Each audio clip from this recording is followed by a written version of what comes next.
War films often create legends on screen. But behind the camera, some of those same movies quietly destroy the careers of the people who made them. Massive budgets, dangerous productions, and brutal criticism have ended more directing careers than audiences realize. In this countdown, we uncover 13 war movie masterpieces that came with a hidden cost. Because sometimes the greatest films leave the deepest scars. The Blue Max, 1966. In the middle of the 1960s, Hollywood believed the public was losing interest in war movies. Director John Guillermin refused to accept that idea. He believed audiences would still respond to a powerful story if the film captured the brutal ambition of soldiers chasing glory during war. That belief led him to create The Blue Max, a dramatic story about a German fighter pilot obsessed with winning the prestigious military medal known as the Blue Max. Guillermin pushed filmmaking technology to dangerous limits. Real vintage aircraft filled the sky during long aerial battles that looked breathtaking but terrified the production crew.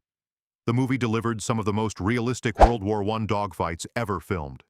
Critics praised the spectacle, yet the film struggled to become a major success in America. Hollywood quietly blamed the director for the disappointing performance. For Guillermin, the film became a strange turning point. He had created an impressive war epic, yet the industry suddenly treated him like a risky filmmaker. Paris Burning, 1966. By the mid-1960s, René Clément was considered one of Europe's most respected filmmakers. When he began work on his Paris Burning, he wanted to capture the final chaotic days of Nazi occupation in France. The story focused on the dramatic liberation of Paris in 1944 and the desperate struggle between German commanders and French resistance fighters as the city waited for freedom. The project quickly became one of the largest international productions of its era. Famous actors from several countries appeared on screen, and massive battle scenes recreated the tension inside Paris during the final hours of occupation. The ambition was enormous. The film attempted to show the entire historical event from many perspectives at once. Yet that ambition also created problems. Many audiences found the story too sprawling and emotionally distant. While critics respected the historical scale, the movie failed to ignite strong excitement at the box office. For Clément, the disappointment slowed the powerful momentum his career had built during earlier decades of European cinema. Red Dawn, 1984. During the intense years of the Cold War, director John Milius wanted to make a film that captured the growing fear of global conflict. Red Dawn imagined a terrifying scenario where Soviet forces suddenly invade the United States. Instead of focusing on trained soldiers, the story followed a group of teenagers who escape into the mountains and begin fighting a guerrilla war against the occupying army. The idea was bold and controversial from the beginning. Milius filmed the story with a fierce sense of patriotism and survival. The young fighters in the movie were not superheroes. They were frightened teenagers forced to become soldiers while defending their homes and families. When the film reached theaters, the reaction exploded across the country. Some viewers admired the intense action and emotional theme of resistance. Others accused the movie of promoting extreme politics and glorifying violence. Critics were deeply divided. The controversy became so strong that many studios quietly distanced themselves from Milius afterward. Red Dawn later became a cult classic and inspired generations of action films. Yet at the time, the backlash created a lasting shadow over the director's career. The Big Red One, 1980. For director Samuel Fuller, war was not a subject. It was a memory that never stopped echoing. Fuller had fought in World War II as a soldier in the 1st Infantry Division. The experience shaped every story he later told on screen. When he began making The Big Red One, he wanted to create the most honest war film ever attempted, not a heroic fantasy, a brutal chronicle of survival. The film followed a hardened infantry squad moving through North Africa, Sicily, and Europe during the war. The soldiers were not portrayed as legends. They were exhausted, frightened, and often confused by the chaos surrounding them. Fuller wanted audiences to feel the strange rhythm of combat where boredom suddenly turns into terror. Originally, Fuller envisioned a massive epic that would run close to 4 hours. The movie would explore the entire emotional journey of soldiers trapped in a long, brutal conflict. Studio executives had other plans. They drastically cut the film before release, reducing the story to a much shorter version. The result confused many audiences. Critics sensed the power hidden inside the film, but the theatrical cut felt incomplete. The disappointing release damaged Fuller's standing in Hollywood. One of the most fearless directors of war cinema suddenly found himself pushed outside the mainstream industry. Sorcerer, 1977. After the enormous success of The Exorcist, director William Friedkin became one of the most powerful filmmakers in Hollywood. Studios believed he could create another massive hit. Friedkin decided to take a risk instead. He began work on Sorcerer, a tense survival thriller set in a remote jungle where desperate men transport trucks filled with unstable explosives. Although not a traditional battlefield story, the film carried the psychological weight of war. The characters were fugitives and broken soldiers of life. Each man carried a violent past that followed him into the dangerous mission. Friedkin shot the film in harsh conditions across multiple countries. The production became exhausting, chaotic, and extremely expensive. Then fate delivered a cruel twist. Sorcerer opened in theaters during the summer of 1977. Only 1 week earlier, a new science fiction adventure had exploded across the world. That film was Star Wars. Audiences rushed toward the futuristic spectacle and ignored Friedkin's dark, intense thriller. Sorcerer quickly disappeared from theaters despite its powerful storytelling. Studios that once celebrated Friedkin suddenly questioned his judgment. The director who had dominated Hollywood only a few years earlier now faced a painful reality. One bold creative gamble had shaken the industry's confidence in him. Cross of Iron, 1977. Director Sam Peckinpah had already earned a reputation as one of the most controversial filmmakers in Hollywood. His movies explored violence, loyalty, and the collapse of traditional heroism. When he turned his attention to World War II, he wanted to strip away the mythology of noble battle. The result became Cross of Iron. The story followed German soldiers fighting on the brutal Eastern Front. Instead of presenting a simple enemy, the film examined the internal struggle between two officers. One officer was a hardened veteran respected by his men. The other was an ambitious aristocrat obsessed with winning the Iron Cross medal regardless of the cost. Peckinpah shot the film in harsh European locations while battling constant financial problems. The production faced budget cuts, crew conflicts, and the director's own personal struggles. Despite these obstacles, the movie delivered some of the most intense combat sequences ever filmed. Explosions ripped across muddy battlefields while soldiers fought like trapped animals struggling to survive. When Cross of Iron reached theaters, the response was complicated. Critics admired its raw honesty, but many audiences were uncomfortable watching a war story told from the perspective of German soldiers. The film struggled commercially, especially in the United States. For Peckinpah, the disappointment deepened the problems already surrounding his career. Hollywood studios increasingly viewed him as difficult, unpredictable, and financially risky. Cross of Iron later gained recognition as a powerful anti-war masterpiece, but at the time it pushed the director even further away from the center of the industry. Tora, 1970. At the end of the 1960s, Hollywood believed it could create the most accurate World War II film ever made. The plan was ambitious. The story would recreate the attack on Pearl Harbor from both the American and Japanese perspectives. The production would involve filmmakers from two countries and attempt to portray history with precision instead of patriotic myth. The project became Tora. The scale of the film quickly became overwhelming. Massive naval recreations were built. Dozens of aircraft were prepared to stage the attack sequences. Hundreds of technicians worked to simulate explosions across the harbor. Yet behind the camera, the project was collapsing into chaos.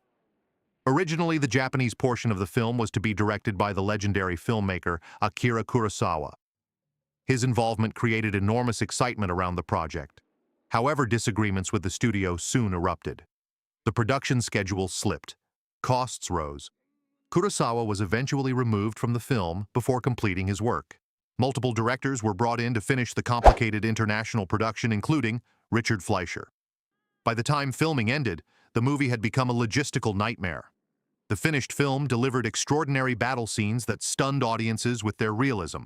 Critics praised its historical detail and technical brilliance, yet the troubled production left scars behind the scenes. The chaos surrounding the film damaged the reputations of several filmmakers involved. Studios began viewing the entire production as a cautionary tale about expensive war epics. Tora would later be respected as one of the most accurate Pearl Harbor films ever made. But during its release, the behind-the-scenes disaster overshadowed its artistic achievements. The Alamo, 1960. For years, the legendary actor John Wayne dreamed of directing his own historical epic. He believed the story of the Alamo represented courage, sacrifice, and the birth of American identity. Determined to bring the legend to life, he spent nearly a decade trying to finance the project. When production finally began in the late 1950s, Wayne was no longer just the star. He became the director, producer, and creative force behind the entire film. The scale of the Alamo was enormous. A gigantic replica of the historic mission was constructed in the Texas countryside. Thousands of extras filled the battlefield scenes. Wayne insisted on capturing the heroic spirit of the defenders, who faced overwhelming odds against the Mexican army. The production became one of the most expensive war films of its time. Wayne poured his personal fortune into the project because studios were hesitant to risk such a massive investment. Filming lasted for months under brutal heat. Crew members struggled to manage the giant production. Wayne worked relentlessly behind the camera while also playing the role of Davy Crockett in front of it. When the Alamo finally premiered, critics admired the ambition, but audiences responded less enthusiastically than expected. The box office returns were disappointing compared with the film's massive budget. Wayne had created a grand historical spectacle, yet the financial outcome created serious problems for him. The experience discouraged Wayne from pursuing a long directing career. Although the film later gained appreciation among historians and classic film fans, the initial financial struggle effectively ended his ambitions as a major director. The Alamo became both a personal triumph and a painful professional lesson. 1941, 1979. In the late 1970s, Steven Spielberg stood at the peak of Hollywood success.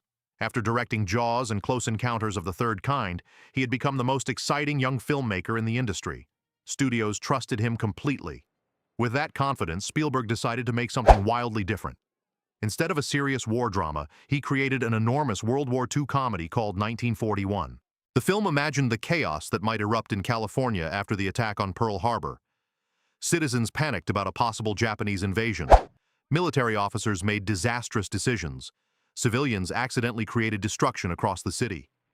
Spielberg filled the movie with massive action sequences and a large ensemble cast. Production quickly became one of the most complicated shoots of Spielberg's career. Elaborate sets were built to stage scenes of total chaos. Airplanes crashed through buildings. Ferris wheels rolled into the ocean. Tanks smashed through suburban streets. The scale resembled a disaster movie rather than a comedy. When the film opened, critics reacted harshly. Many felt the story was too loud, too chaotic, and lacked the emotional charm that defined Spielberg's earlier work. Although the movie earned money, it was widely labeled a disappointment because expectations had been enormous. For the first time, Spielberg faced serious criticism from Hollywood insiders. Some executives wondered whether the young director had lost his creative focus. Spielberg himself later admitted that success had made him overconfident during the production. Fortunately for Spielberg, the setback was temporary. His next films would restore his reputation. Yet for a brief moment in 1979, one ambitious war comedy nearly damaged the career of Hollywood's most promising director. The Thin Red Line, 1998. For many filmmakers, success leads to greater visibility. For director Terrence Malick, success often led to silence. After directing two highly respected films in the 1970s, he vanished from Hollywood for nearly 2 decades. When he finally returned, the film world waited with curiosity. His comeback project was an ambitious World War II drama called The Thin Red Line. The film explored the Battle of Guadalcanal during the Pacific Campaign. But Malick was never interested in making a traditional war spectacle. Instead, he wanted to examine the inner thoughts of soldiers who were trapped inside violence they barely understood. The film became a meditation on fear nature and the fragile psychology of men placed inside chaos. The production attracted a remarkable group of actors, including Sean Penn, Nick Nolte, and Adrian Brody. Many performers were eager to work with the mysterious director who had become a near-mythical figure in Hollywood. Malick filmed long philosophical scenes and often rewrote the story during production.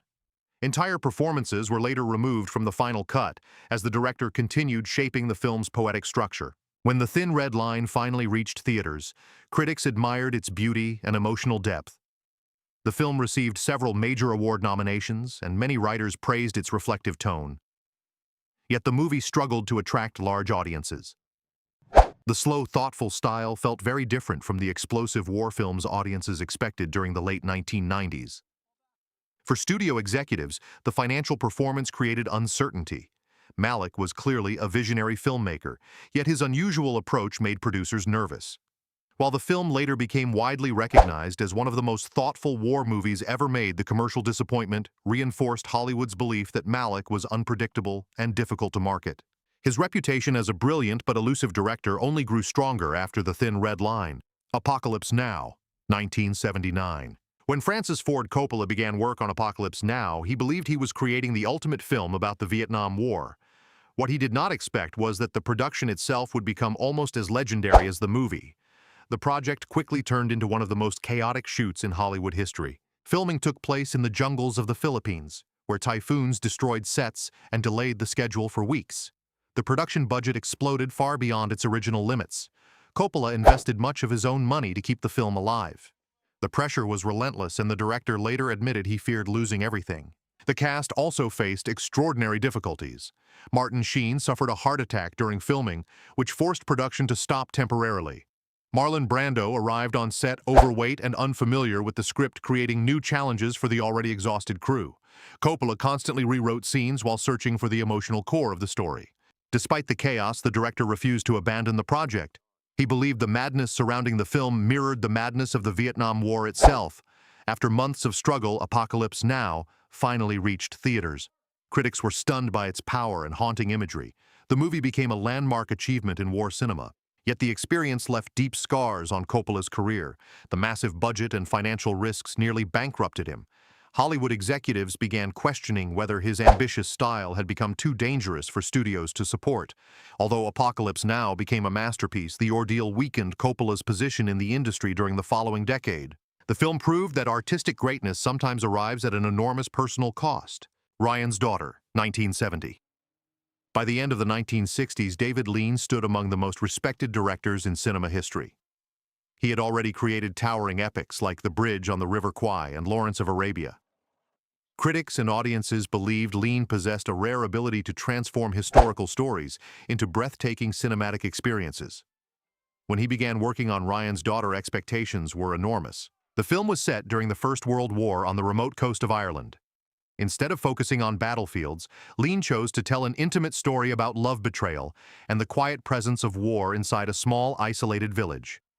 The conflict between Britain and Ireland formed the emotional background while the characters struggled with their own personal choices. Lean approached the film with the same grand visual ambition that defined his earlier masterpieces. Production took place along the rugged Irish coastline, where powerful winds and storms constantly disrupted filming. Massive camera equipment had to be transported across cliffs and beaches to capture the sweeping landscapes Lean imagined. Every scene was carefully composed to emphasize the lonely beauty of the location. Despite the visual magnificence, the film faced an unexpected storm after its release. Many critics attacked Ryan's Daughter with unusual hostility. Some reviewers claimed the story felt too slow and overly romantic compared with the epic-scale audiences expected from Lean. The harsh criticism shocked the director, who had rarely experienced such negativity. The emotional impact was profound. Lean withdrew from filmmaking for many years after the film's release. The man who had once dominated the epic cinema landscape suddenly disappeared from Hollywood. Only decades later did many critics begin reassessing Ryan's Daughter. Modern audiences often admire its haunting atmosphere and extraordinary cinematography. Yet at the time, the film became a painful turning point for one of cinema's greatest directors. Heaven's Gate, 1980. In the late 1970s, Hollywood believed it had discovered its next great visionary director. Michael Cimino had just achieved enormous success with The Deer Hunter, which won multiple Academy Awards and stunned audiences with its powerful portrayal of the Vietnam War. Studios suddenly viewed Cimino as a creative genius who could deliver ambitious historical epics. That confidence led to the creation of one of the most infamous productions in film history. The film was Heaven's Gate. Cimino envisioned a massive Western drama about the Johnson County War in Wyoming during the 19th century. The story explored the violent conflict between wealthy cattle barons and poor immigrant settlers. Cimino wanted to show the American frontier with historical authenticity and visual grandeur that few films had attempted before. He insisted on extraordinary attention to detail. Entire sets were rebuilt repeatedly. Costumes were redesigned many times. Scenes were shot again and again until the director believed every movement looked perfect. The production schedule quickly collapsed under the weight of this perfectionism. Filming ran far beyond its planned timeline, and the budget began rising at a terrifying speed. Journalists visiting the set reported stories of endless retakes and elaborate staging that seemed almost unbelievable. Hollywood newspapers began describing the film as a disaster long before it even reached theaters. When Heaven's Gate finally premiered in 1980, The reaction was explosive. Critics delivered some of the harshest reviews ever written about a major studio film. Many reviewers called the movie self-indulgent and painfully slow. Audiences stayed away from theaters and the film collapsed financially. The studio behind the project suffered enormous losses, and the disaster became a turning point in Hollywood history. For Cimino, the consequences were immediate and devastating. The director, who had once been celebrated as the future of American cinema, suddenly found himself unable to secure major projects. Studios that once trusted him completely now considered him too risky to hire. In later decades, critics began re-examining the film, and many discovered surprising artistic strengths hidden inside its epic scale. Yet by the time Heaven's Gate earned that re-evaluation, the damage had already been done. The film that Cimino hoped would secure his legacy instead became the moment that changed his career forever. Some of these films were misunderstood at first. Others became legends only decades later. Yet every movie on this list carried a price that its director had to pay. Which of these war epics surprised you the most? Share your thoughts and do not forget to subscribe for more hidden stories from cinema history.